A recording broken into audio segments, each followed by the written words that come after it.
Hello everyone, welcome to this live show. I've got plenty friends today. I've got Malaki, I've got Doug Liner, I've got Tanuki Spidercat, I've got Alpha Stair, Hugo Are Paris, and Kezol joining us. I think I need to unmute them so you can hear them all. Here we go. Hi everyone. Hello. Hello. Hi. All right, let's launch the intro first.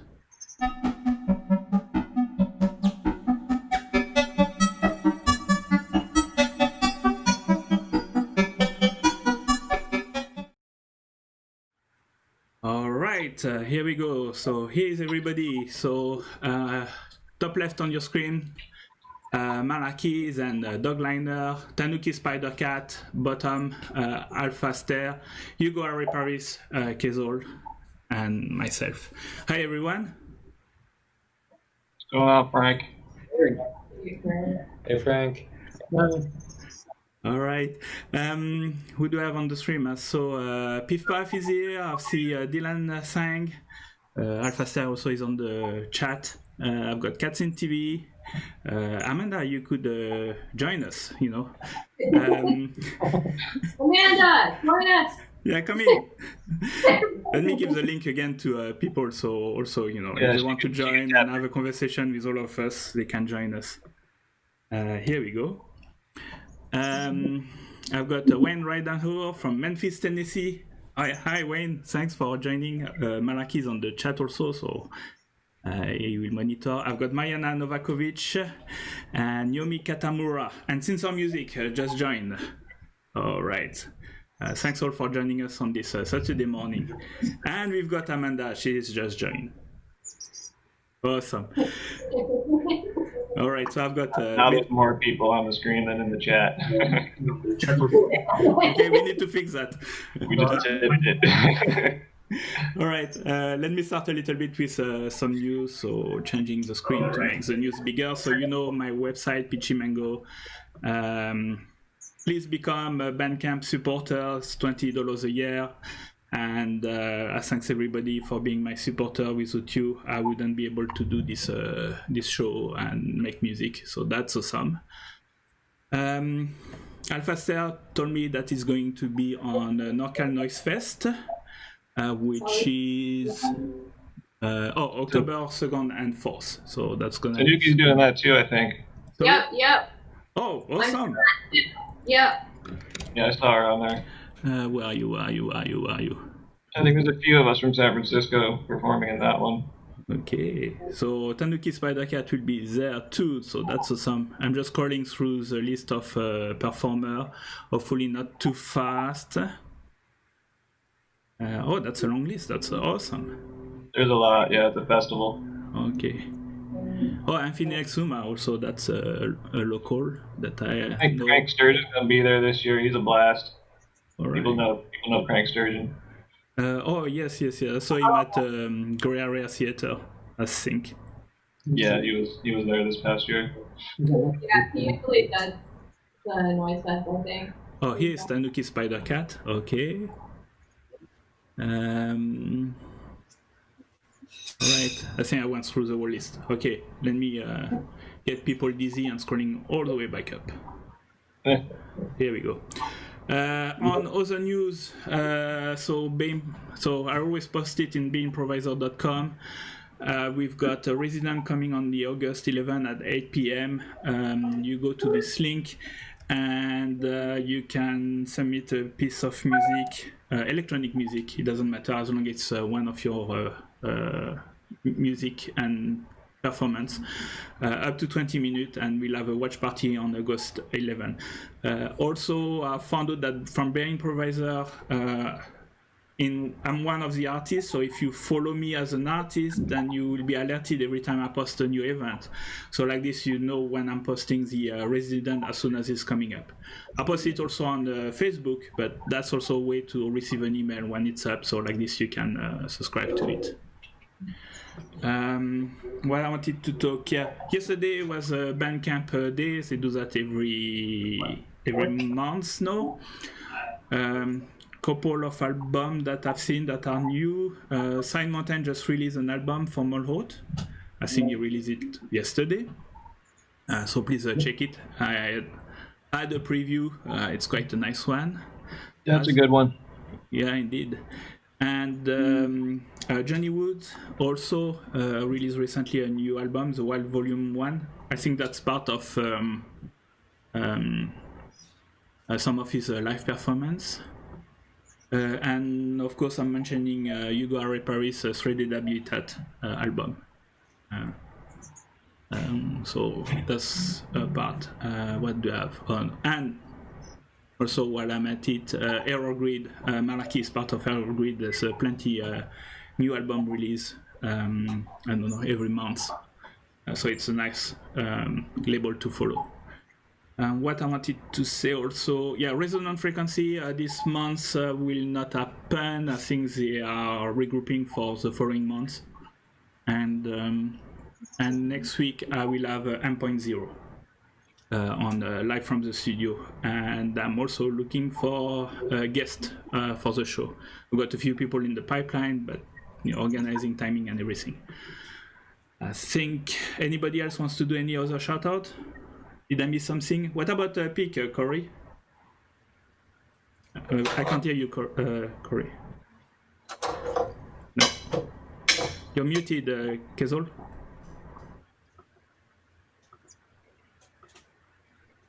No. Okay. My understanding is that Peak will be in and out. No, I can't hear you, Kezol. Okay, let me go back to the big screen. Oh, and I've got a fellow who joined. Hi. I think you joined from the chat. Wayne from Memphis. Hello now. Oh, right. Okay. Hi, Wayne. Thanks for us to join us. Can we hear me? Can you hear me now? Yeah, we can. There you are. Okay. Peaked August 19th, and we are looking to have, tentatively, we've got Malarkey and Shabalba. Oh, that's awesome. That's really cool. To 9 p.m. All right. Also, I'm going to perform for New York Modular Society this Thursday. Damn, I forgot the time. I think it's 8 p.m. New York time. All right. So, hi everyone. How are you doing? Okay. So, yes, I'm checking who's also just joined. I see, so since our music, I've seen Kevin Dutzy, Robert Morris also joined, HR Terror. I've got Wayne is here. No, Wayne right now here. And welcome everybody on camera in Memphis. Okay, yes. So we've got you, Wayne. So I wanted to a little bit start the discussion about how the shelter in place has changed the way you make music. I don't know who wants to start, or maybe we start by Hugo. Okay, sounds good. Yeah, for me it was like a big shift.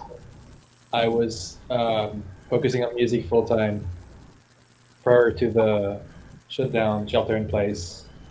And I had been touring for the fall of 2019 for my third album, Threaded Habitat.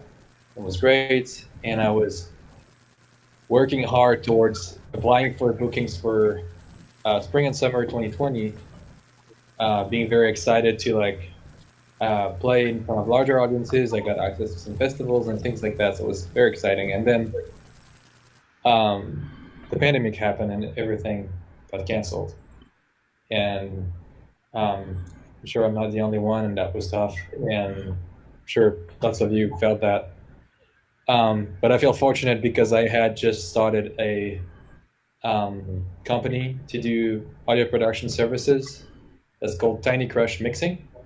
And I was planning on doing that for my downtime from touring, and just tour and then come back and do some production and then go back on tour. And it turns out that it's very helpful right now because I get to produce and mix from my place, and I still get to interact with artists this way, which is something I miss from playing shows.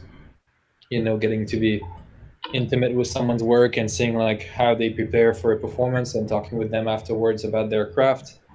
So all this I missed, but I still get to have some of it through producing or mixing other people's work. I work a lot with people that like a lot of us use synthesizers and modulars, so I have a good understanding of this and also an ear for it. And it's very pleasant to see how people approach that, as well as more traditional instruments or acoustic instruments that really get intimate with the material and have multi-track sessions and then work with it and mix it and try to support the artist's vision, try to develop and support the artist's vision is really a pleasant endeavor. And it's really nice to produce something that you haven't written. It's kind of a relief. I don't know if for those of you who have produced your own music, it can be tricky sometimes. We get stuck in the weeds of hey, this little detail, I just cannot not see it anymore, and it's driving me crazy. So working with someone else's material doesn't have this, and it's nice because then I can offer this perspective.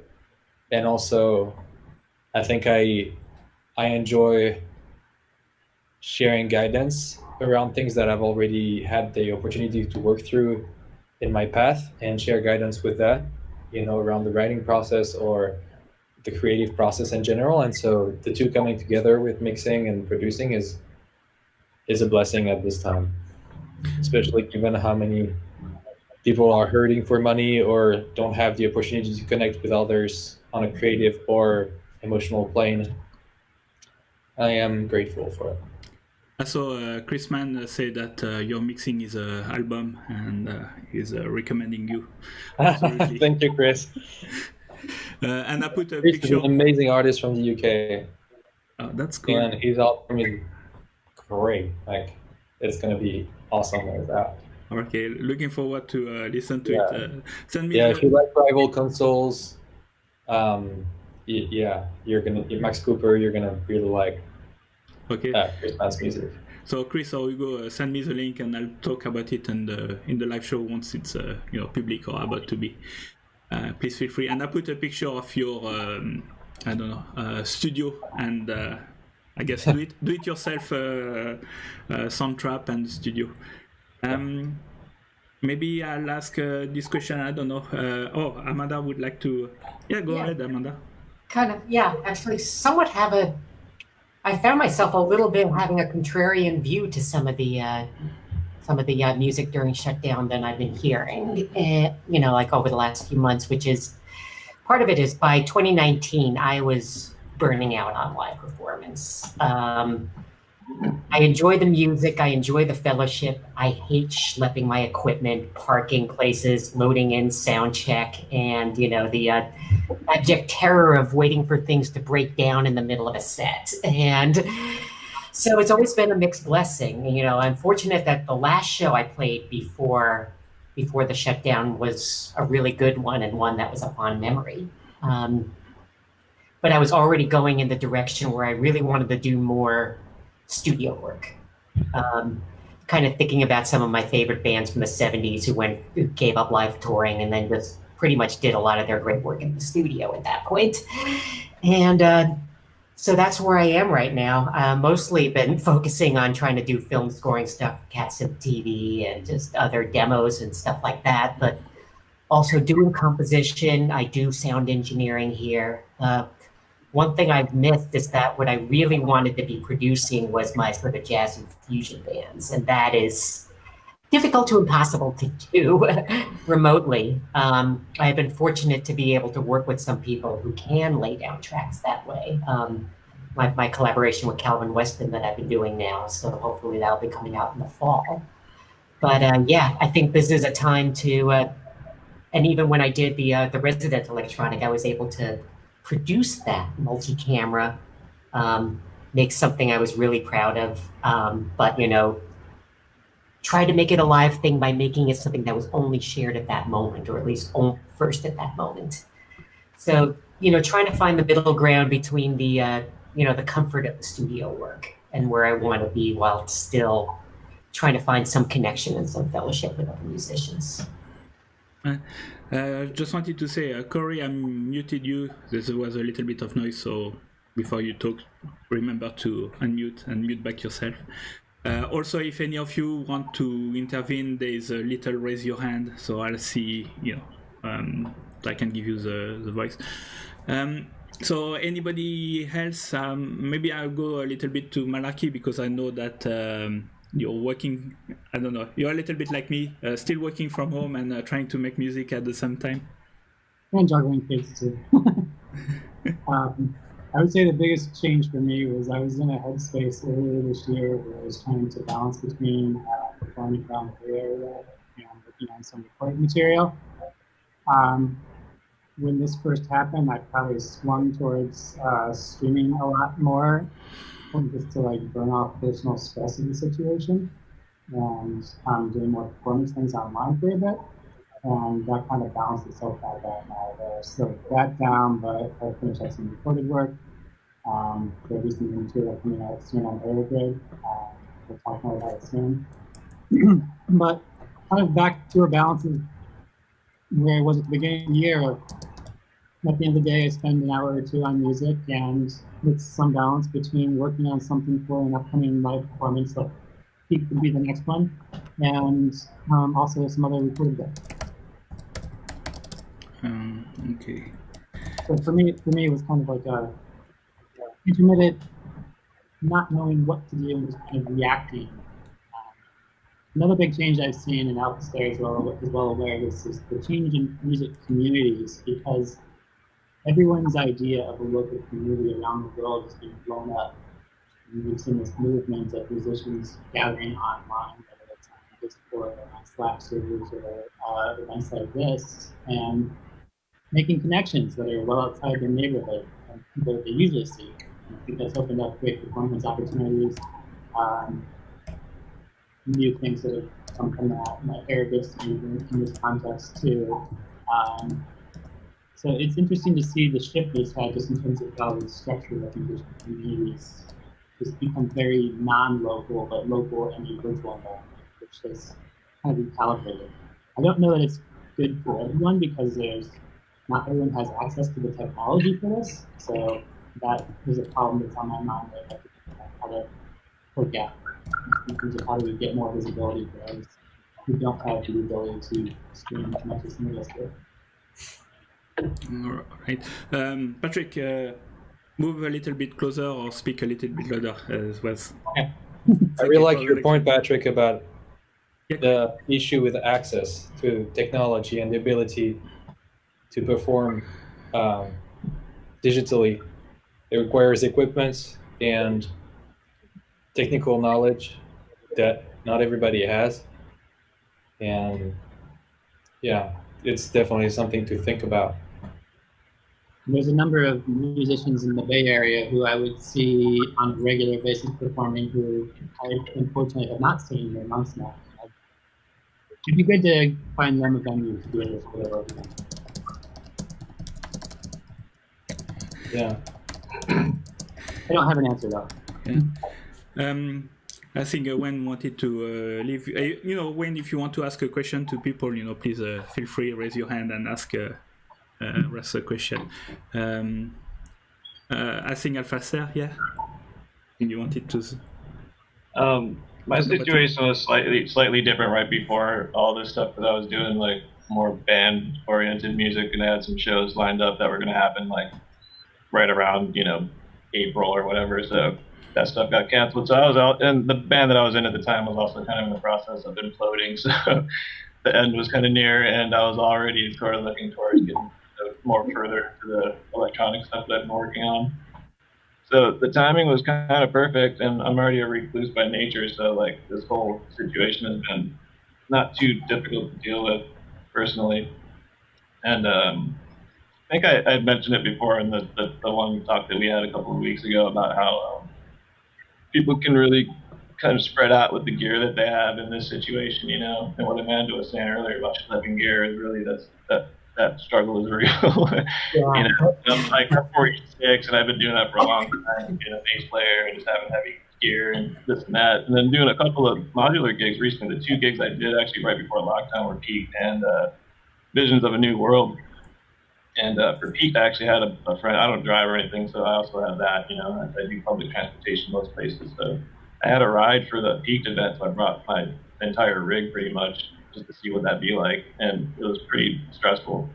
And then the second gig I did after that was a lot less stuff and a lot less stressful, of course, but it was still, I found myself missing some things, I wish I kind of had some other stuff I could have added to the mix, but couldn't really do that in that situation. So from home, streaming from home, it's nice to be able to stretch out and really indulge in a patch and like build it up over a couple of days and like have it set up and ready to go for a solid performance, as opposed to having to tear it down and set up somewhere with a different sound system and hoping it all works and this and that. It's expensive stuff, and if you got a couple of decent amounts, if you got more than 6 U worth of stuff, you're looking at whatever $1,000 worth of gear to be concerned about.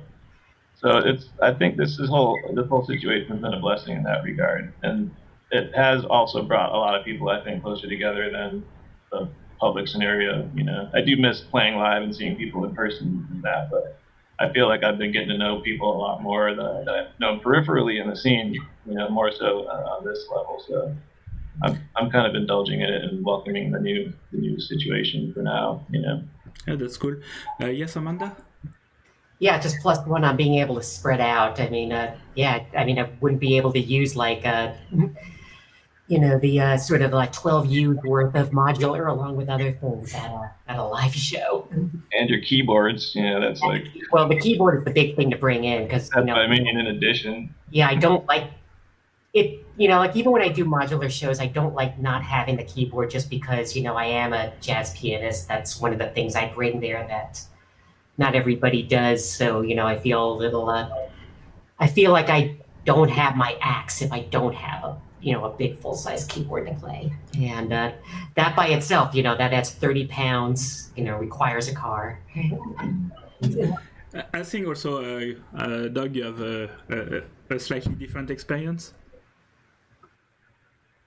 Well, yeah, for me, I don't know, there's a couple of elements for me at the moment that are coming together. One is that I'm really a live musician. That's where I execute my musical thoughts, and recording is something I've done a lot over the years, but it's really a secondary kind of a thing for me as far as what's really emotional and important to me. And so, of course, that's been really influenced. This time last year, I was in Sweden about to perform at a festival. It was a wonderful experience. And this year, I was going to be in France in the fall and doing things there. And that's, of course, not going to happen. So that part of what I do is just not there at the moment. And that's just life. But there's, a couple of other things that have come together too. And one is that what is going on in the world right now between the World Health, with the COVID stuff and also, with the Black Lives Matters movement and so forth. I personally feel like it's all pretty more important than music really at the moment. And so, I'm not as motivated to layer stuff onto all of this, So, I don't feel as motivated musically right now as I'm usually just crazy at all moments with stuff. And hasn't been that way for me because really I just feel like a lot of other things are happening that are so important. So I'm trying to do something about that. I'm working on releasing some stuff from the festival in Sweden last year. And I've been working with a musician in France doing some remote recording. And so, still trying to do it, but I got to say that my heart feels differently. Yes, indeed. Well, as change is happening, so you need to adapt to the change. But also what I found out is that because everybody is live streaming, so I don't have to travel or be on the tour, and I can easily join some community. Many people have got open mic, and that has been helpful to me. I'd like to ask Tanuki Spidercat or Kezol. I don't know, Tanuki? Yeah.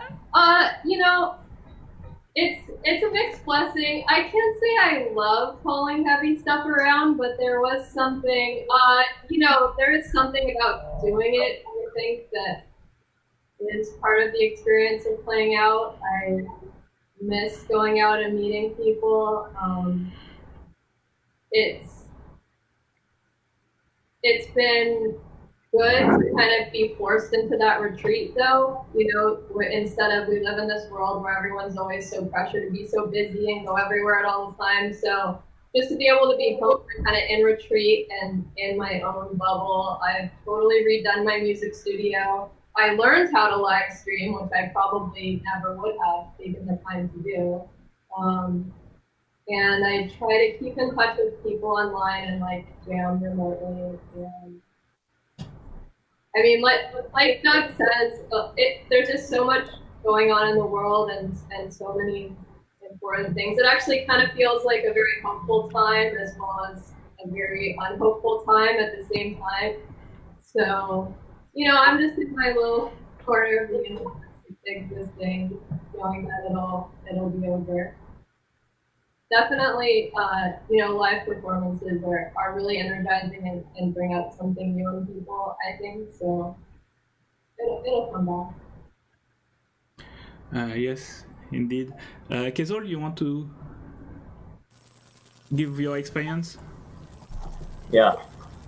So it was, I would say in the beginning, it was detrimental to all of us, and especially at that time with Peak going on, which was a really wonderful experience, having that community come together and having it as an addition to the San Francisco Bay Area, along with Resonant Frequencies resident, was a real treat for the amount of time that we got to do it. And we got shut down just before our 1 year anniversary show, which was a little unfortunate. And on top of that, we were actually going to combine Pete and Tim Held's podcast, Popular Modcast. He was going to come down with his wife to San Francisco and do his 200th show with Pete, and we were going to do a complete event with about 4 guests that he was going to interview, myself and Rich Hogben included. So unfortunately, that didn't happen. And at the same time, I had started doing a show in Fairfax, California, at 19 Broadway, and we did one show in the 4th weekend of February, where I started a show called Digital Grass, which is the idea to bring electronic music into Marin County, which of course is already there, but there's no real venue that has ever really catered to electronic music in Marin County. And so I was trying to branch out what we've been doing here in San Francisco out to an area that I'm familiar with, where I grew up, and was hoping to expand that experience.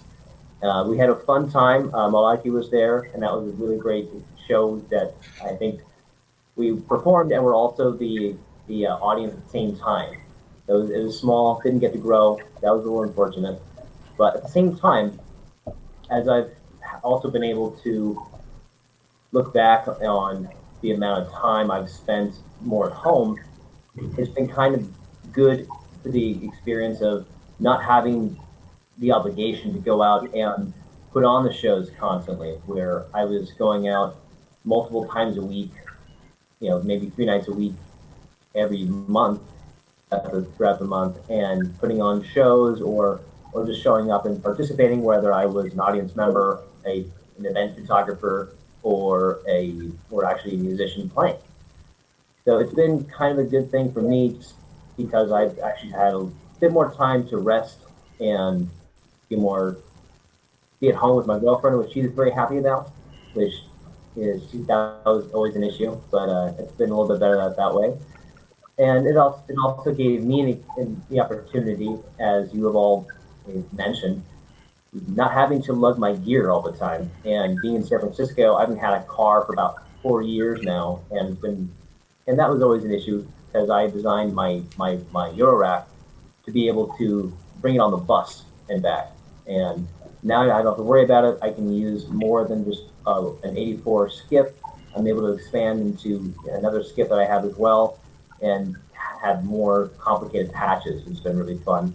And even a couple months ago, I think back in May, I did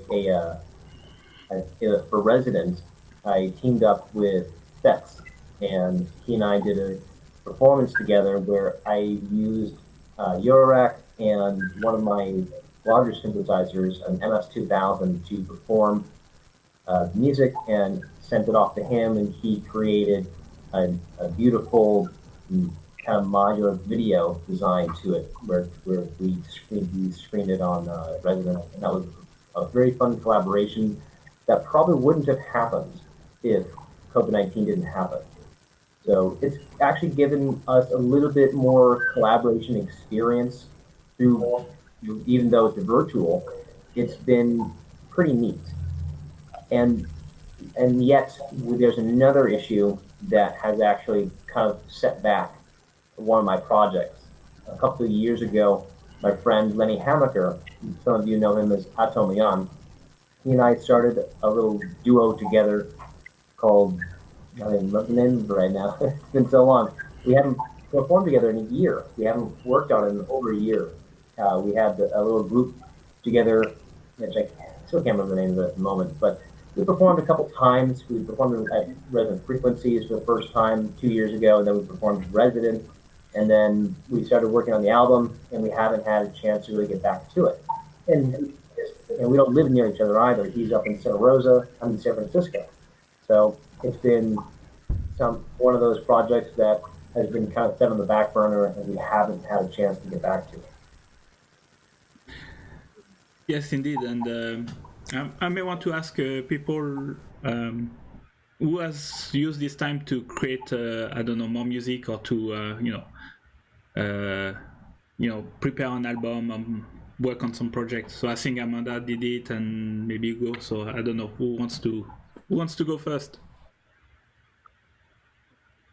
I can jump in. I've definitely been working on stuff more intensely since I've had the time, so I wanted to touch on too a little bit about like what Doug was talking about as far as the current political situation and social situation. I sent that link to you, Frank, for that t-shirt. We're actually doing another run of those sigil shirts, the Sigils for Change shirts. We had done a run about a month ago. We raised some money for Black Visions Collective, and this time we're doing the run. It actually ends tomorrow. The pre-orders end tomorrow. It's been going on for a couple of weeks, but this time the money's going to go to the national bailout, because a lot of people are getting snatched off the streets for no reason, and all sorts of crazy stuff going on in that regard. So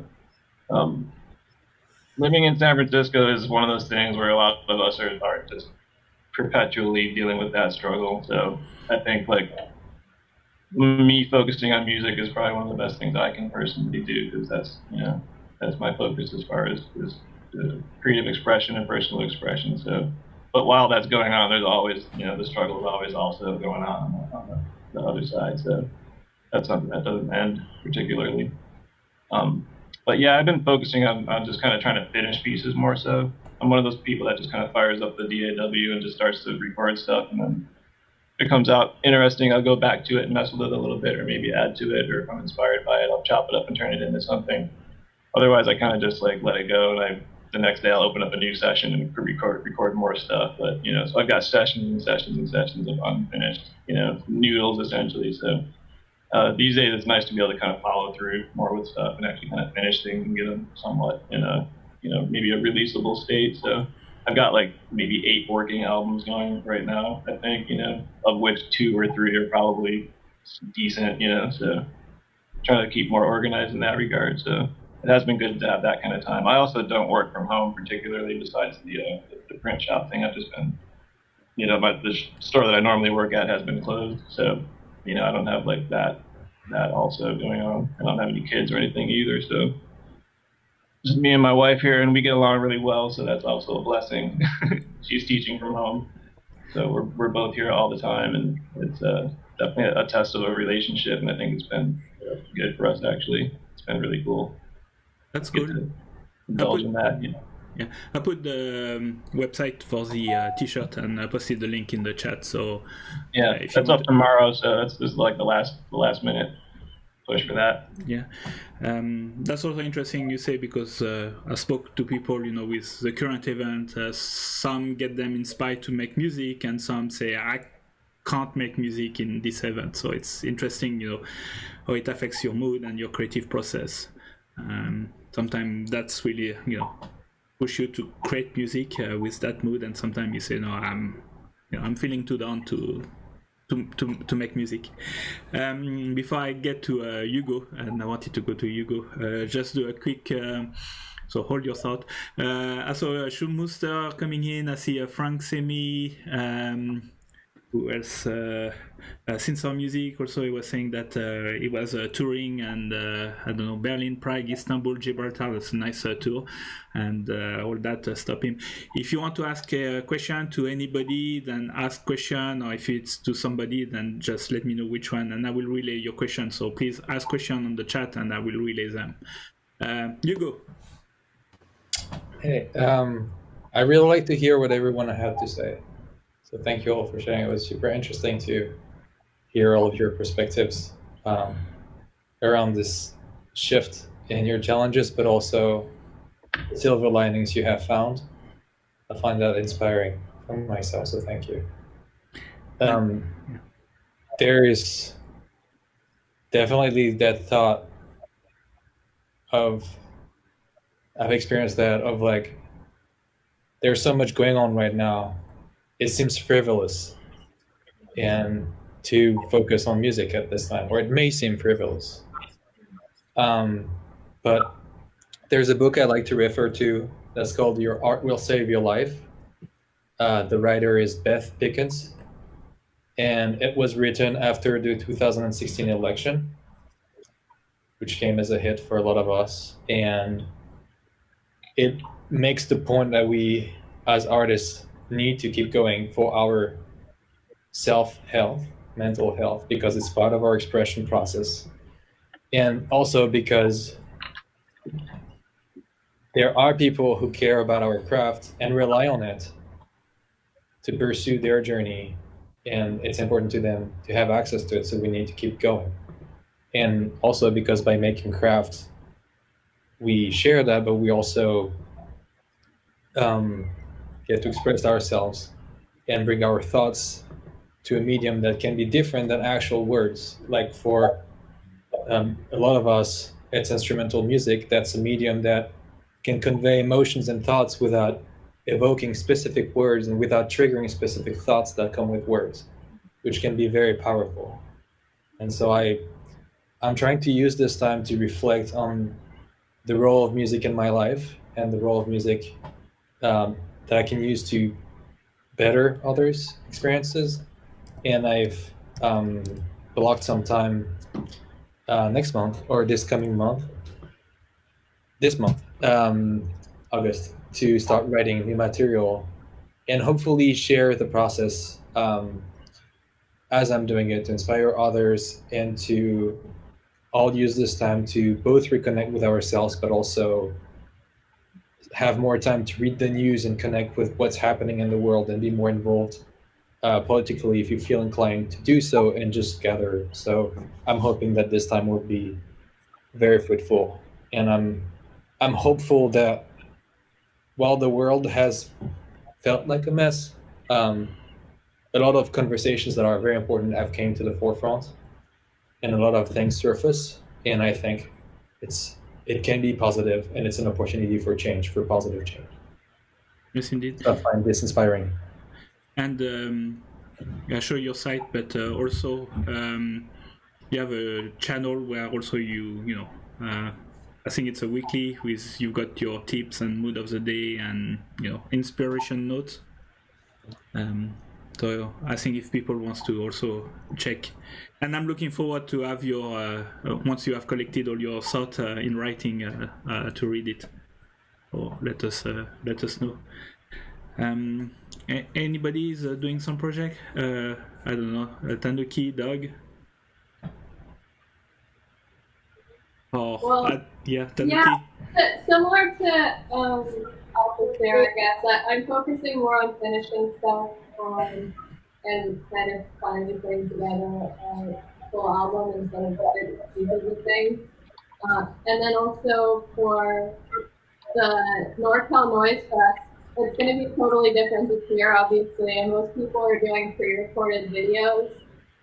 And I'm just kind of trying to embrace that as a creative medium, I guess, and make the most of it. So I'm getting excited about trying to do something different than what I've been doing with video, which is just kind of pointing a camera at my stuff and streaming it as I kind of got pushed into all this video stuff by the pandemic. So it's good to have a chance to finish stuff and just go deeper. Yeah, that's cool. Doug, you wanted to add something? Yeah, one thing that I have found this to be particularly positive for has been, as Colleen was just saying, going over old stuff. As others have said, there's the tendency to flip on the DAW and record. And in fact, you'll find in my hard drives just like series of dates. It's like on this day, that's what happened on this date. And, there's no way to know what's in there. So I spent a lot of time recently going through all of that. And of course, it's always alarming to find out that there's dozens of albums worth of music that's like practically all ready to go, but it's just the compelling thing is to do more somehow. And so this has been nice to have the time to reflect on that element of what I do. Before I do any live performance, I spend time preparing for it. And part of that preparing is I record all of the little runs and little moments of working concepts out and stuff. So, for every performance I've done, there's an hour or 5 of stuff. Yes, indeed. I've got some question on the chat. So Wayne is asking, while he has got Dave Smith's Prophet and it's not modular, he's asking, where can he go to, learn a little bit more about modular and music? Is there any YouTube channel that you would recommend for him to check? Amanda? Yeah. Yeah, I have several tutorials and things about various modules and stuff. The next one that's coming up will actually be a massive sort of sound bath overview from which there will be separate individual module updates. And yeah, as a fan and user of Dave Smith instruments, I like to think of the two of them together on a spectrum rather than as one versus the other. Yeah, and I put your site up and gave the link also. So yes, if you look on on Amanda's site, CatSynth, you should find the YouTube channel, and it's a mix of product review and ballad in San Francisco and some live music too, if I recall. Anybody wants to recommend another channel? Yeah, I have a channel that has, I'm not sure how many, but quite a number of demo tutorial concepts on it, and it's at youtube.com/c/Doug Linner, I think is their convention for naming it. And, most of what's there is done on some version of Serge equipment because that's what I work with. But most of the concepts are very elemental and not often that related to Serge that they can't be done otherwise. So they're pretty broad in their application to explore other instruments as well. And I've been working recently and thinking about a new series that I want to do, and it is based on the idea of having very little equipment. We've had some discussions about a lot of equipment, little equipment, hauling it around and everything, and I've got quite a bit of it and a lot more than I like to haul. Occasionally I take it, but usually I find it's more than I need for anything when I have it all. And I find in recent times, because I've been traveling with modulars and stuff, that I'm trying to get things smaller and smaller, and I think a lot of people are. So I've been looking to do a series based on like just a few handful of modules at a time, just an odd assortment thrown into a boat and worked with a little bit to explore the small system applications, to explore how to really get a lot out of a patch as opposed to having a patch for every small idea. This kind of a thing. So something coming up. Yeah, and I may want also to say if you go to your site, Net Noise, you used to be the editor of Synapse magazine in the, when was it, 70s, 80s? And yeah, go ahead. Yeah, I was the editor and publisher of Synapse, and Synapse was a wonderful thing at the time. Nobody knew it was still going to be a wonderful thing now, but a lot of people still enjoy it and get a lot out of it. And so I started to install an archive of it on my Net Noise website, which is also where my music and my musical involvements are. And there's also a Facebook group called Synapse Magazine, something or the other, you'll find it. And there's quite a lot of great discussion there. It's all pre-1980 discussion, and it's people, a lot of the people were there doing it, and it's a very advanced kind of exploration of electronic music compared to what's going on in some other, or what people are exposed to in other ways these days. So that's been another fun project that's been going on longer than the pandemic, but not very long. Yeah, and because it's analog, all material are still relevant today. The way that the principle says the same. We've got better components, so they don't detune and they stay stable and everything. But the principle of making analog music are still the same. Dylan also was mentioning. Dylan also was mentioning that at Sarah last week. I think she's traveling in the woods, so with poor connection she couldn't make it. But also she's starting learning modular class, I think mainly around Buchla. So if you want to join her class, here is a link. So you can register to it. So that's also a way, with Sarah to learn a little bit of composition and what is it? Sound engineering, sound shaping, sound design. So check it out. That's a nice way also. I don't know if you wanted to say something. I'll stop you, Doug. Well, I was just curious. Kind of the idea that fundamentals are so important and kind of increasingly important, with all of the great modules that are out these days. I got an email from Patricia Strange recently. That's Alan Strange's wife. And Alan Strange wrote one of the first books on the subject, electronic music, controllers. There were a few words, I don't have it in front of me. But anyway, that book is about to be republished through some university press, and I was contacted to make some comments about it. But I think it's very interesting because a book like that, I think, is really just about as important now as it was then. Electronic music's really a pretty simple thing in some ways, and I think that the books like that really can be very useful. I'm excited to see it come back out and see what might happen with people looking at it. Alphaster, yes.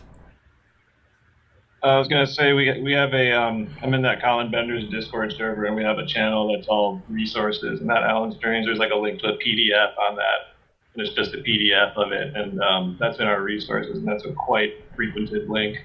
So that's definitely in demand. It's pretty exciting to hear that's going to be published again. Yeah. Cool. Kezol? Yeah, I wanted to mention there is online you can watch a documentary film called Patch CV Controlling Voltage, which is a really neat documentary all about the development of modular synthesizers up into contemporary times. And there's been some really great people who've worked on that. Morton Spotnik is one of the people interviewed on there as well. And there's also Waveform Magazine out of Seattle, Washington, which is a really great magazine that's done about 4 issues now. And they have really great in-depth interviews with contemporary musicians, and they also do have kits you can buy as well, and they give you all the instructions on those, which is really great. And that has been a really wonderful new resource that has just come out as of last year. Okay, that's cool. I had another question from from Mariana. She's also peronosphora on YouTube. She likes to have several identity. I'm gonna translate this question into a different stuff because she's asking, how much money have you been spending on adding to your gear every year? So I'll convert it to, That is classified information. Yes, indeed. Question. But I have a friend, Chad. He works at Guitar Center, and Steve also at the Speak. And I think looking around, it seems that with people working from home, then I've seen a couple of people, it's time for me to learn music. It's time, all this piano lesson that I've never done, it's time for me. So I've seen people acquiring more gear than usual.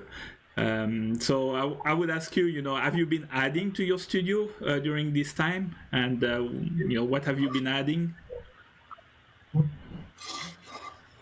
Yes, all sorts of different things. Part of it is that, since I am still reviewing and demoing instruments, that gives you a perverse incentive to acquire new things all the time. Most recently, a few new modules, mostly to try to get the laptop and modular and standalone gear all working better together. So like MIDI things, audio rate control things to unify the whole system. Again, since it's really all in this room now, there's no reason to have boundaries between boxes. So that's really where a lot of the themes have been. Also, I really want to get into video synthesis, but it's still been hard to find good HD converters. Yes. Oh, I may have something from you. A friend, Need for Storm, got himself a small video composer. I'll have to remember to send you the link. I wanted to ask Malaki, I don't know, have you expanded your studio? Less than usual. So my usual approach, and this is just a self-discipline thing, is I have Can you come closer? Sorry, can you come closer to the mic or speak louder? My usual approach is that, and this is more just for self-discipline, is that I have a gear budget, and I'm way under spending what I would allow myself to spend this year, and that I bought very little. A big part of that is just that I've been making and performing music more, so that takes up time, and I tend not to buy things until I have time to do a deep dive on them.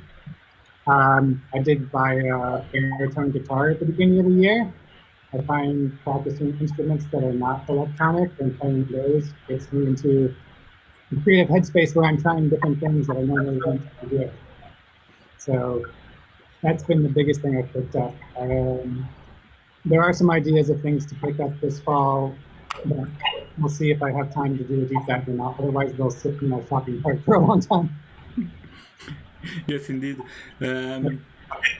Yeah, I've been acquiring some equipment mainly for improving the streaming as I do this show, but also to be able to record and live streaming. The only big purchase I did was the 208C because I kind of promised Steve I will buy one when it's available, and it's available now. So I have been expanding the range of software I use for mixing and so on, just because I'm doing a deep dive and trying to push my personal skill set in that area. So that's been a place of more growth, I would say, this year. Yeah, and I've been also cleaning my studio so that I can spend more time in it. I think Hugo, you've been doing some construction work. Yeah, lots of my latest gear comes from the Home Depot. It's been fun, like building the panels you see around, and then making 3D modeling for it, and then putting it together. Gear-wise, I like what Doug was saying, that the fundamentals with synthesis are key, and they're the pillars of the creativity. And so that also, someone else I forgot who was saying, like every time I perform, I have to figure out how much I can take. I cannot take everything, so I have to trim down a little bit.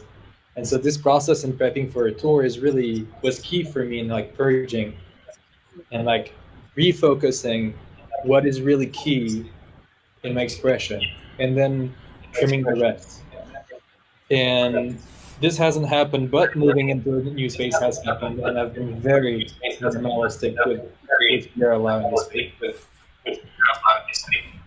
which is very helpful in terms of creativity for me. So I haven't purchased or seeked much equipment. I'm after the Novation Summit at the moment, which is a full-size keyboard, because I have the space for a full-size keyboard at this time, and I'm excited to play with it because I like Peak so much for each other and sound design. But I also want to circle back on the point of learning synthesis. We all have different learning styles. For some of us, it's watching videos, others it's reading. But for those who learn through talking and through experiencing things, I would be happy to do a live instruction if they want to reach out to me. And I have extensive experience with modular, so I'd be happy to give guidance and go at whatever pace you are comfortable with. Because I know sometimes it can be very daunting to start when even the words that are used in some of the content online, whether it's video or text, is an acronym that is unknown, and or like a word that doesn't quite make sense just yet because it's too technical. And so if that would help someone, feel free to reach out to me. Yeah, and the best way to reach to you is through your website contact in the contact. Yeah, or my email address. Okay, yeah, I've got your email address, so checking if I can publish it or not on the chat. Are you okay that I put your email address on the chat? Yeah, go for it. All right. Okay. Enjoy the emails then. Yes, and also, I don't know, yesterday with a few friends we were talking about, how some people on Modular like to rename everything, and give some new name to some common stuff,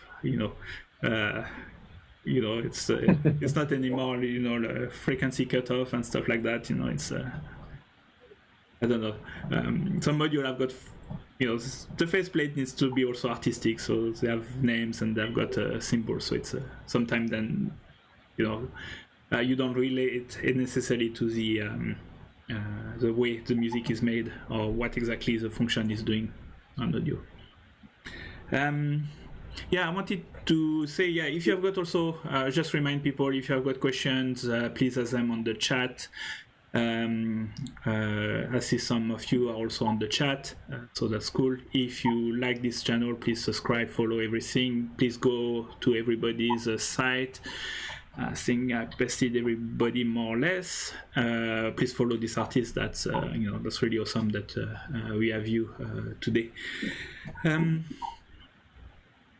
And yes, can we get links to everyone's site published in the note here later? Oh, I'll try to summarize all of them in the description on the YouTube video. So once it's you can watch the video, and I think by tomorrow it will be in a better format. But no, YouTube you can watch, you can rewatch it immediately. And so I'll try to put this link in the description, or the link that you have. See Schmuster, Alphaster, Cats in TV. Yes, you're all here. Robert Morris, Dylan Sang, all Dirty River joined recently. P5 is still here, Mariana is still here. Sensor Music, trying to go a little bit on the list. Juan Rosales, Kevin Dutzy, who else? I think, and Andy, and Franck Semi, Waza. I don't know. It's about top of the hour, so we are going to wind down. But I would like to give each one of you a little bit word of the end, and how what's coming up for you, and and if you got some advice from people getting into modular synth world or electronics. I'll make sure everybody goes, but I don't know who wants to raise their hand first. All right, Doug, go ahead. Oh, sorry, I muted you, Doug. Hold on. Okay. Okay, I'm confused. Wait, I muted you because there was a little bit of... I think, Doug, you need to unmute yourself. There's a bottom icon to... When I mute somebody, I can't unmute you. All right. Did you find it? Am I back? Yeah, you're good. Go ahead, Doug. All right. Well, I just wanted to say that I do think that the fundamentals of electronic music are important. I also think the fundamentals of music composition are really important, and that's something that I spend a lot of time on. And I also teach. It's a regular part of my musical life, and I teach both of those things. Some people only want to learn one, some the other, and some both. But one of the things that I find most interesting as I go through my day is what informs me compositionally. And it used to be what I would hear, and now it's more what I hear makes me think. And it's kind of the compositional part of it. And so, as my friend Hugo was saying, I'd like to add to that these are important things, and if anybody is interested to explore the music and explore the composition, it's something that I do routinely, and I'm happy to do. So, beyond that, one of the things for me at this time is gardening. It's a great time of year, and we're talking about the joy in life and hauling equipment around and everything. It's the big change for me, and it's the joy for every year musically for me is taking a minor break to pick some tomatoes. Oh yeah, that's nice. Yeah, my father loves gardening too. So that's cool. Who wants to go next? I see. Oh, Kezol, go ahead. So, similar to Alphastair, I've got several albums I'm working on constantly, and recorded and just kind of continually gone on and made others. So there's a few albums I'm probably going to be releasing within the next couple of months. Still have a few things to work on them, but most of them are pretty complete. So hopefully if you are subscribed or not yet, you can find me on Bandcamp under KZ Luna. Of course, you can also find me on Instagram under Corey Z Luna, all spelled with K. Kizzle, KZZL. And there's one album out that I put out in 2019 you can listen to already. And there's at least 3 albums I will be releasing, as I said, very soon. One of them I just kind of came up with over the past couple of months while taking a course in product management. And my break between studying was actually doing performances at home between a eurorack and a TR-606 drum machine. And I ended up creating about 8 tracks, so that'll be coming out pretty soon as well. And that's about it over here. All right, sounds cool. Tanuki Spider Cat. It's really nice to hear other people are kind of digging through their own music. And I feel it's really motivating to hear about your project. So I think that's fun for me, and hopefully get me to get my stuff out there soon. I'll be at NorCal Noise Fest. Alphastair will be too.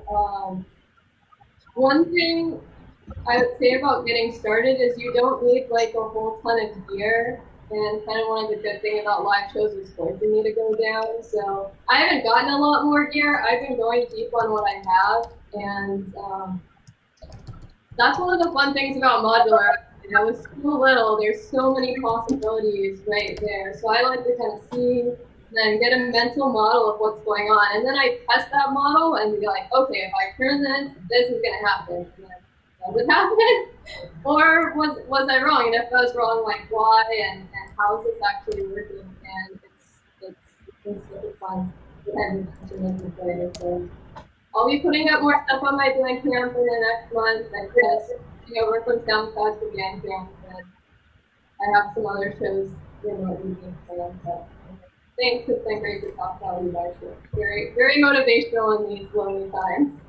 Yeah, it's nice sometimes to see, you're not alone, and we are all doing this stuff, and having this session is pushing back motivation. I think Alphastair would like to be next, but you have to start by Waza, apparently. There's a many requests for that. Waza, everybody. Kind of circling back a tiny bit, I have not been buying a ton of gear either, just because of uncertainty, as far as finances and stuff, but I did recently get a second div kit mutes module, because those are really handy. And also, like, fundamentals are one thing, to talk about and stuff, but also utilities are another one of those sort of boring things that people don't talk about too much, but I kind of get a little bit excited when I buy like a new mixer or just a mutes or a switch or what have you. So like those little things like that are kind of cool to just kind of geek out on when you're looking for something to get into. So same, I've mostly been indulging in what I've already got, and I haven't really been buying a ton of new stuff, even though there's a couple things I've got my eye on that I think will help me. But yeah, it's a good time to just kind of explore what's already there. And yeah, nothing new otherwise coming from me besides the NorCal Noise Fest appearance. probably something for resident frequency or resident SF, right? Resident. Yeah, we'd love to have you. Yeah, and then looking forward to this potential vinyl project, this collective Bay Area, West Coast. I don't know if it's too early to talk about that, but I think that's an interesting project that some people might want to hear about. Yeah. We'll make it happen. Yeah. Yeah. You guys were talking behind the scenes. Yeah, yes. Teaser. That's awesome. Who's next? I don't know. I've got Malaki, Amanda, or Amanda raise her hand. Yeah, just on the question of getting started, I would also recommend semi-modular things that are full voices. You can pick up something Moog, Arturia, several other companies even within eurorack have those. So you can just pop it in and play it right as it is. Learn analog subtractive synthesis, and then start patching it. So it's a great way to ease your way into it and learn what's going on. With that note, please do subscribe to CatSynth TV on YouTube. Like I said, mostly doing those, but this is a reminder of giving myself a good kick in the tuchus to get working on that album that I want to release in September or October. So keep an eye out for that too. All right, we'll keep an eye then. Malaki or Hugo? Malaki? Yep. On the question of getting started, I would say limit yourself on gear to start. It's very tempting to go buy a lot of stuff and keep adding things very quickly because it's very exciting.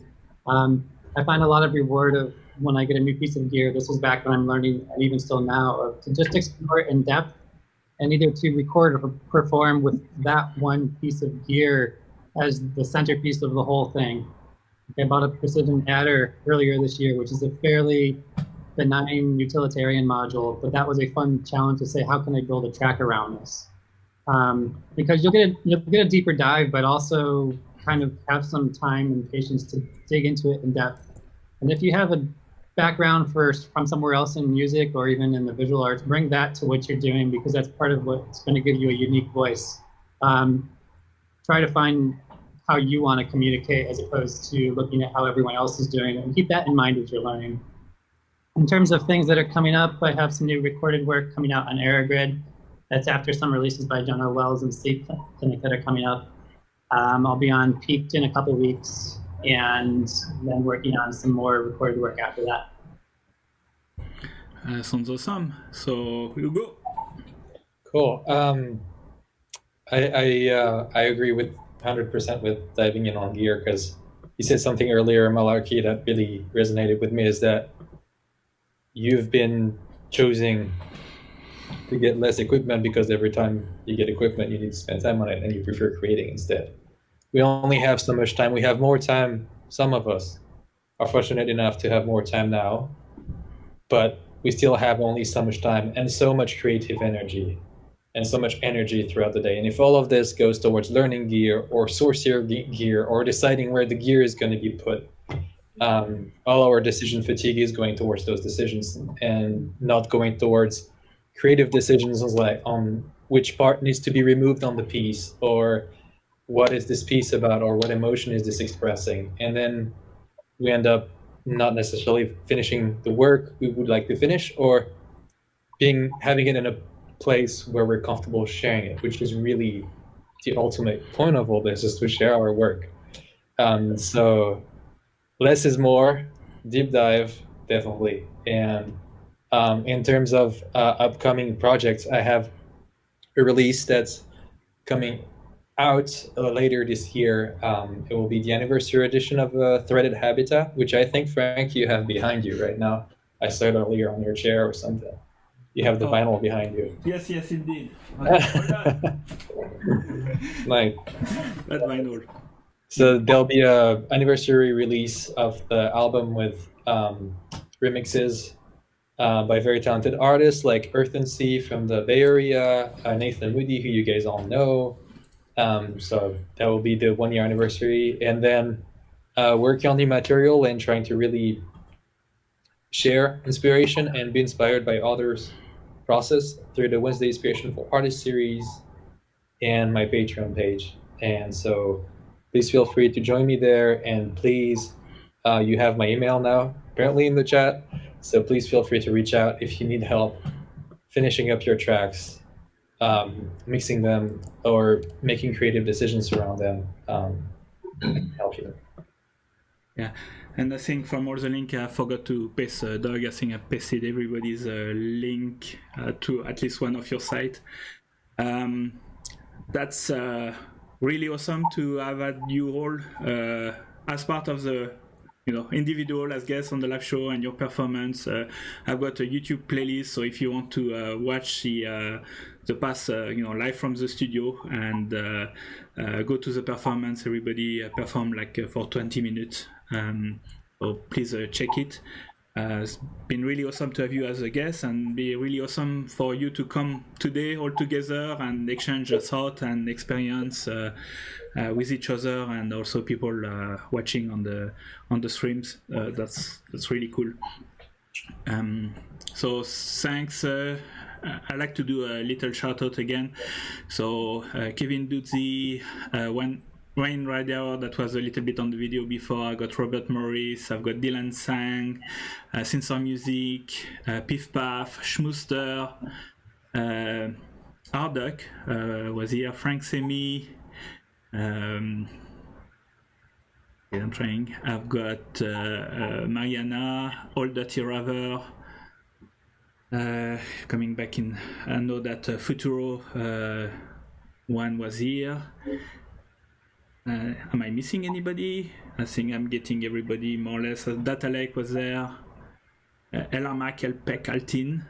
Maybe I did that wrong. Yumi Katamura. I think I've got HR Terror was here in the beginning. And I guess that's about everybody. And all of you also, most of you were on the chat answering questions also behind the scene. So that's really awesome.